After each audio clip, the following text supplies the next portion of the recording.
Hii hali ya mgongo kupinda, si unaona hii hali? Unaona huu mgongo wa huu mtoto ulivyopinda. Kama mtoto wako ana hii hali ya huu mgongo kupinda hivi, inawezekana ulishawahi kwenda sehemu unaambiwa mfanyishe mazoezi. Inawezekana ulishaenda sehemu unaambiwa kwamba mtoto wako hana shida yoyote. Sawa, lakini mpaka sasa hii hali ngali bado inaendelea, lakini mpaka sasa mtoto wako angali bado na hii hali, lakini mpaka sasa mtoto wako hajatambaa, lakini mpaka sasa mtoto wako hajatembea. Sasa inawezekanaje kama hii hali ni kawaida, lakini mpaka sasa mtoto hajakaa sawa, mgongo wake haujanyooka, mpaka leo mtoto hajatembea, hajatambaa? Kuna changamoto, kuna sababu ambayo inapelekea huo mgongo wa mtoto wako kupinda kama hivi.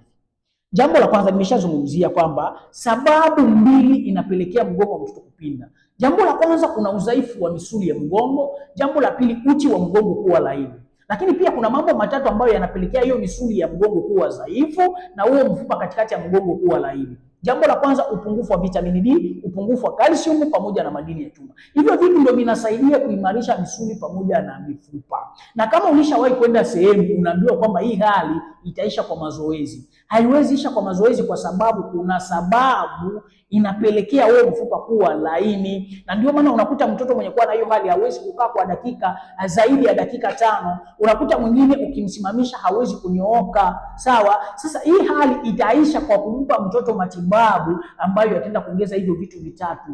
Package ya virutubisho ambayo atapewa mtoto huyu atatumia kwa dozi ya miezi hii miwili kulingana na changamoto ya mtoto wako ilivyokaa kwa muda mrefu, lakini kuna mwingine anatumia miezi mitatu ili akae sawa. Na kitu kingine unatakiwa kufahamu ni kwamba mtoto mwenye kuwa na hii hali anaweza kuja kuchelewa kutambaa pia na kutembea. Kwa sababu gani? Mtoto mwenye kuwa na hii hali kuna maumivu ambayo anapitia. Unakuta mwingine akikaa zaidi ya dakika 5 anaanza lia.